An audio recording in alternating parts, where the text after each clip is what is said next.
Mark, you ready? Hi, Don. We've got a deal cooking in the office I'll tell you about in a few minutes. George, have you logged me in on 5-6? Okay, 5-6. Service on the night watch. Thanks, Al. What's the deal, Perk? You remember the drunk that tried to keep the station apart the other night? Yeah, you mean the guy that wanted to remove my bridge work with his foot? No, that's him. Well, he's in here now and wants to talk to us about it. Well, I hope he's in a better frame of mind than he was then. He is. Come on in, we'll talk to him. Okay. I'll be in a minute. This is Don Reed, a police recorder. You're going along with Detective Unit 5-6 tonight on our tour of the night watch. And while you're with us, remember one thing. The people you hear are not actors. You're right here in police headquarters. This is real. This is Night Watch. Night Watch, the actual on-the-scene report of your police force in action. There are no actors, there is no script. Every voice, every sound is authentic. The investigations are recorded as they actually occur. Night Watch, presented with the cooperation of the Police Department of Culver City, California, W.N. Hildebrand, Chief. And now we switch you to police headquarters and to police recorder Don Reed. You're in the identification room, looking into the office where Sergeant Perkins is talking with a subject that we've arrested 3 times for aggravated drunk. You see, this is a two-way mirror. We can look in on them, but the other side is just a plain mirror. Let's take a good look at this fellow before we go in. About 3 months ago, we found him face down in an alley. When we got him into the police car, it took a couple of officers and a pair of handcuffs to hold him down. Last week, we bumped into him again. He almost took the jail apart. Now he's sitting in there, stone sober, face lined, heavy circles under his eyes. And this is a new twist. He came in voluntarily. Let's go in and see what it's all about.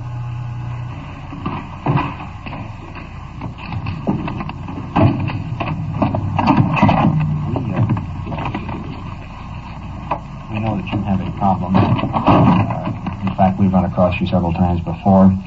Can you recall how this all started, the reason for it? Well, I don't believe there was any special reason. I just started drinking normally like most people, and I don't know, it just kept getting worse and worse. That is, I had to have more and more. When I first started out, well, I can have 2 or 3 drinks and quit with the rest of them. And now I'll keep going, or where with most of my friends, if usually on weekends is enough for them, but I find now that I have to, that I am drinking to excess several times during the week. I don't know, it's funny, you know, any normal person, if they've had too much to drink, won't drive, or instead of trying to get out in the street, they'll call a cab or something like that, but not an alcoholic. Boy, he'll get in that car and try to drive and everything else. Did you feel that you were perfectly capable of handling an automobile, or... Well, no, see, I was experiencing what is known as blackouts. I mean, I didn't remember a thing. A period of time that you wouldn't know what happened? I'd be drinking up to a period of time, and maybe I'd keep going for 2 or 3 hours after that. I'd talk to people, and I'd see them the next day or something like that, and wouldn't even remember to talking to them. That's what is known as a blackout. You go out and get in your car, maybe drive home and not even remember to driving home. That's just the time where the accidents happen. Yeah. You ever been stopped for drunk driving? Oh, yeah. Well, I had an accident. You had an accident involving, while you were intoxicated? What happened? I got a fine and insurance canceled and everything else. You remember what happened about the accident, how it occurred? No, I was just driving along. The guy was stopped at a red light. And I came up, hit him from behind. Is anybody hurt? No, fortunately. See, those are, when I look back, I have quite a bit to be thankful for because, well, for one thing, I've caught it pretty young. For another thing, if I'd ever injured anybody or killed anybody while I was drunk, I'd never get over it. How old were you when you started drinking? I was about 15. In high school at that time? Yeah. Looking back, at what age would you say had you become an alcoholic? Well, let's see, all the way through high school and through the service. I think about the time I got out of the service and I started to college. Because then it was beginning to affect me where I couldn't get up and go to classes some mornings and things like that. And that's when I started experiencing the blackouts. How much time did you spend in the service? 3.5 years. About how old were you then when you started to college, when you consider yourself to be an alcoholic? I guess I'd say it when I was about 21. How old are you now? I'm 31. 31. What do you think you would have accomplished had you not had the drinking problem at this age in life? Well, I'd have accomplished quite a bit. For one thing, I'd probably have a wife and a home, a nice car, and a pretty good job. You ever stop to think how much money you spend? You ever... Well, I wish I had it. I made $5,400 last year, and I don't have a thing to show for it. Not one thing. The fact is, I'm in debt. I don't have an automobile. I bought very few clothes. That's about all I bought. It just takes every penny you make. We thought it was smart when we were in high school. Now I find where it has wrecked my home life. I've lost friends due to it. I've gotten in trouble with the family, with the boss. Have you made any attempts to stop it yourself? Yes, I have, and it doesn't work. I have tried drinking highballs in real tall glasses so that there'd be more water in them. I've tried drinking just beer, but I still find myself getting just as drunk as ever. Have you had any physical reactions from this drinking? Yes, I have. I find that I have lost weight due to it because I don't feel like eating. And I've found that I've been very nervous. Mentally, there are nights when I can't sleep all night long. And small things that are not irritating to the normal person have become irritating to me, such as small noises and things like that, and I found myself snapping at people for no reason at all. Have you ever had what they call the DTs? I've only gone into the DTs once, but I'm afraid that I would go into them again. What was it like?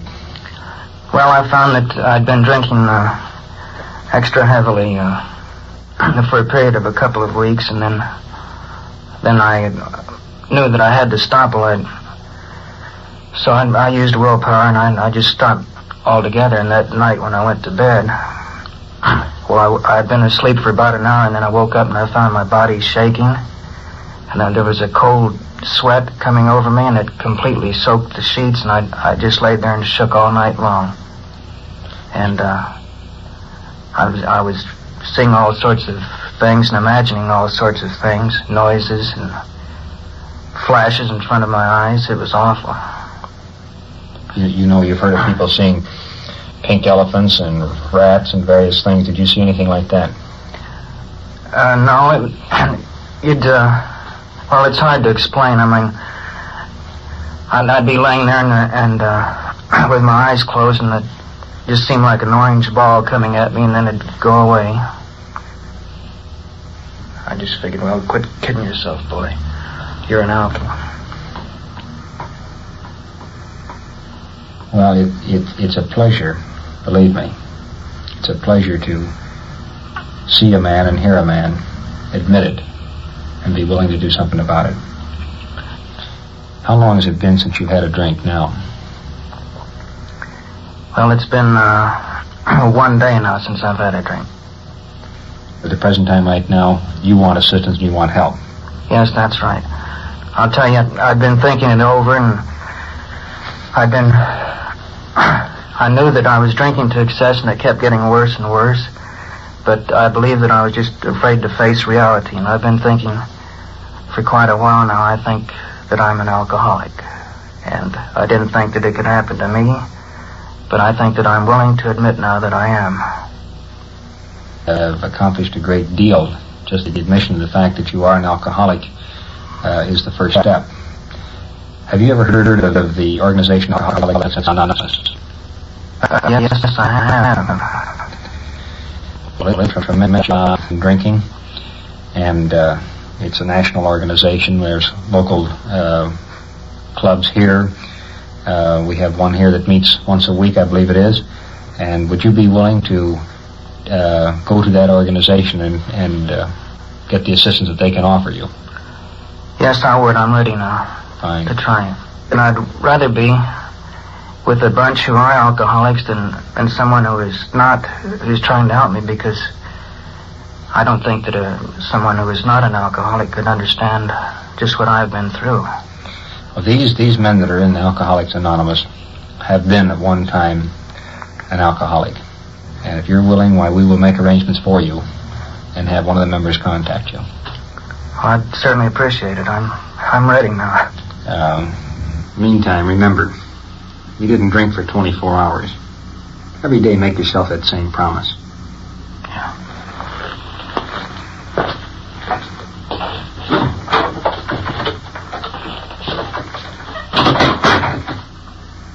Is this the same guy we were wrestling with the other night? It doesn't seem possible. Well, I guess that's what they mean when they say you see the light. I hope he sticks to it. I have a feeling he will. You are listening to Night Watch and following the activities of a detective unit on its tour of duty. Remember, the people and sounds you are hearing are real, and the investigations are recorded in the field as they actually occur. We'll bring you the final results of tonight's action at the conclusion of Night Watch. CBS Radio. I like it best. Radio. I like those CBS radio shows. If you're sitting at home, If you're out in the car, CBS Radio's where you are. CBS Radio. And now we switch you back to Detective Unit 5-6, somewhere in the field, and to police recorder Don Reed. 5-3, clear. Unit 5-0, clear from code 7. Control 1 to all units in the vicinity on the Archway Bridge, 1/2 mile south of Jefferson. Woman threatening to commit suicide, may possibly have jumped. Unit 5-0 and 5-3, handle this call. Unit 5-0, your call, code 3. Gosh, that's right on the street, isn't it? 5-6 to Control 1. We're just a minute or two away. We'll roll on it. Control 1 to 5-6, 10-4. We have a break on this deal. We're not about a minute away from this location. One of our uniformed cars will be rolling code 3, that's red light and siren. The other will just be using its red light. We're all going the same place. That's why they didn't assign more than one unit to roll with their red light and siren. In case they happen to approach a intersection at the same time, neither one could hear each other. They have to get into a tie. It'll be a little difficult situation. All we know so far, woman threatening to jump off the Archway Bridge. That's about 50 feet into the water. This time of year, there's quite a bit of water flowing through there. We're approaching the area now. So we get flipped around here. Hold on. Yeah, we're flashing our spotlight now on the sides here. Can't make anything out. Off here. Well, we're coming to a sudden stop. Here it is. Let's go. We're the first unit here, apparently. Let's see anyone else. There's a woman waving to us over here. That's not the victim. She's pointing down the stream. What is it? She told the kid she's going to kill herself. She's had some kind of a fight. Okay. Around that way they went. Okay. Walter, handle the spotlight. Will you follow around down that stream? Looking way down along the creek here, I can see just a dark figure way off disappearing along the creek. That apparently is the woman that is apparently attempting to kill herself. If she jumps into that water, she's a goner. There goes the spotlight. It's got her spotlighted now. I can see her way off. She's about 400 yards from us. 1, 2, 3, 4 youngsters down there they're about 100 yards behind, trying to get near her. All right. Let's make our way across the highway here.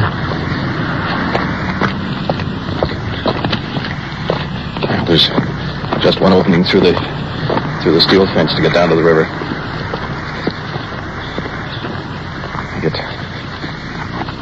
Sergeant Perkins is ahead, already starting down the embankment.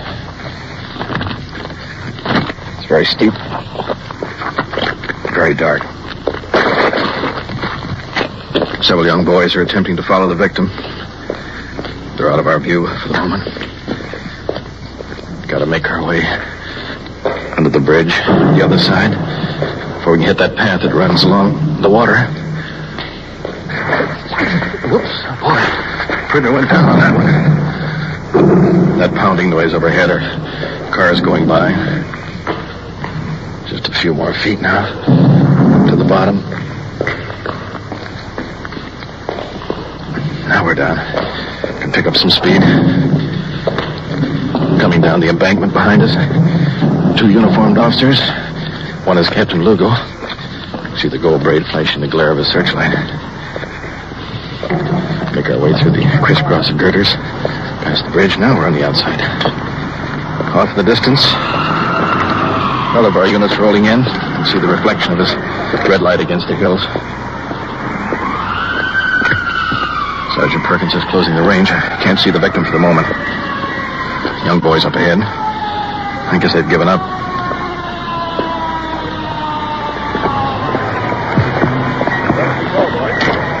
Where is she, fellas? Right down here? On this side of the creek? Yeah, she's on this side, Captain. Coming up to the first waterfall. Pouring into a deep pool.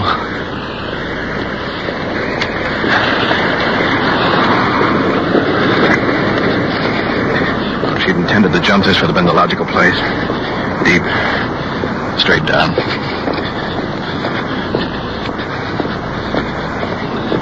I can see the victim now. Short distance up ahead. Staggering along the edge. High heels on the rocks. Sergeant's grabbed her. Pulling her off to the side. Let's move in there.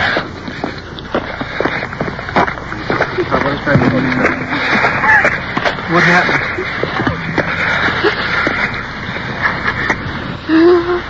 Come on, try to get hold of yourself. What's the trouble? We're trying to help you now. Long black hair. Come on, get hold of yourself. Young. Attractive. Come on, steady. Mixed hysterics. Take a couple of deep breaths. Come on, take a couple of good deep breaths. That'll do. Too shaken to talk. Apparently lost her nerve. Did you have trouble at home? Captain Lugo. Come on, you walk up. Officer Hartinian coming in. Did you take anything at all? Did you take any poison or anything like that?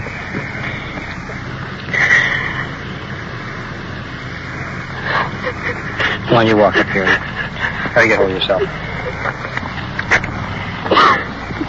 Now starts the long walk back. Two officers have the victim in tow, guiding her along. Would you rather talk to the captain?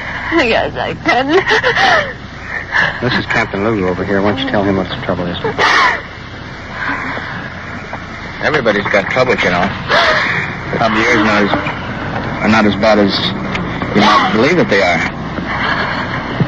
What is the difficulty? Is everything okay at home? What is your trouble? My husband had strangled me. Your husband strangled you? Yes, and they can never find me. Let me see. Are you hurt? No, not today. Do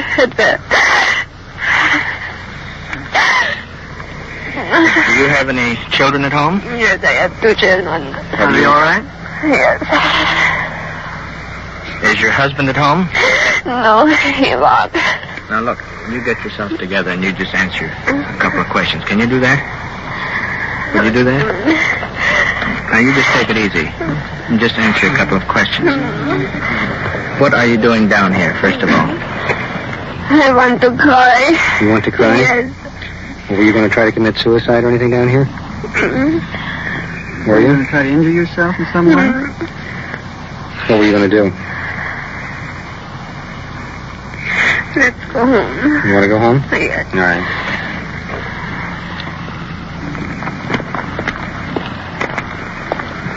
How'd you get down? Come up on the other side of the bridge?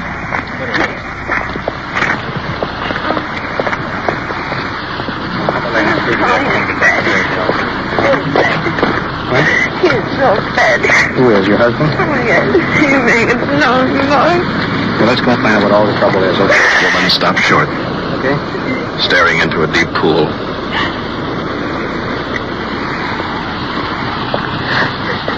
Come on, you walk up here. Try to get over the Now we're pulling in. Officer with an arm around her, escorting her back. Lights are flashing here in the darkness. Off on our left-hand side, the deep waters of the creek. Feel better? It's going to be a long walk back here. So we're crossing over on the left. There's a waterfall. Probably can hear the water pouring over the top. So we go on by. Make our way along this slim stretch of rocky beach here.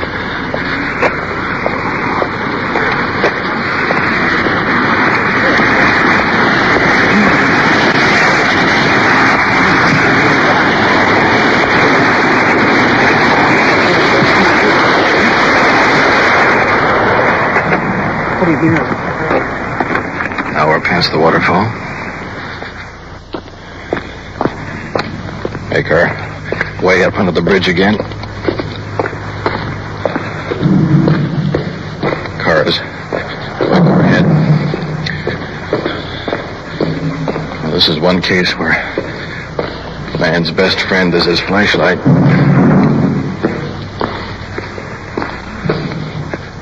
Let's head up this last stretch of embankment. The others are already topside.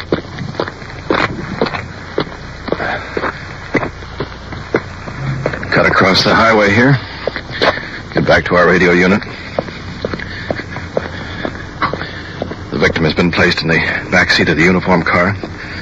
She's very incoherent. Apparently she had a quarrel with her husband. Worried about the condition of her 2 children.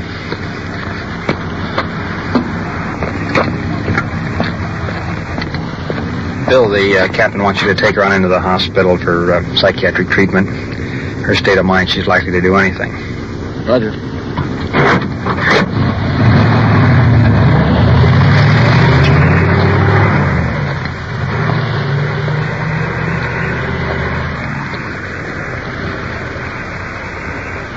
Didn't she say something about living here in the neighborhood, Perk? Yeah, she lives up in the next block down. The J car's checking it out now. Yeah.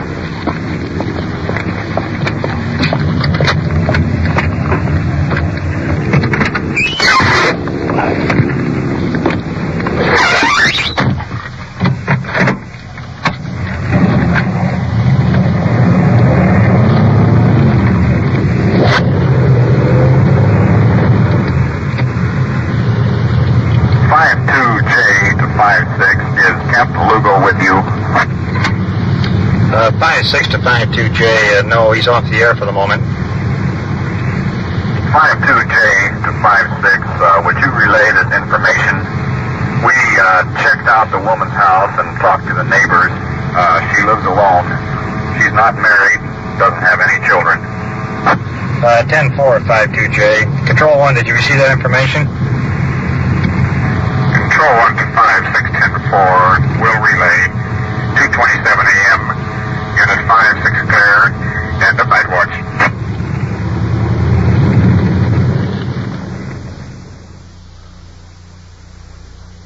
What you have just heard is real, recorded as it actually happened on The Night Watch. And now we switch you back to Police Headquarters and Chief W.N. Hildebrand. Tonight's first case of the alcoholic who voluntarily asked for help presents a real problem that we must face. This man took the investigating officer's advice and joined Alcoholics Anonymous. I am advised that now he is well on the road to becoming a responsible citizen again. Alcohol is a disease. If treated as such, it can be whipped. Tonight's case is a good example. In the final investigation involving the woman threatening to jump off a bridge, resulted in her being placed in a psychiatric ward for mental treatment. As nearly as we can determine, the memory of a broken marriage between her mother and father brought on this condition of complete frustration. This was the activity on Night Watch tonight. Tomorrow, our officers could be involved in a gun battle or just routine patrol. This is the real situation that faces your local law enforcement officer in his job to maintain public security. To bring about this realization to the American public is the reason for Night Watch. Thank you, Chief Hildebrand. You have been following the on-the-scene reports of your police force in action.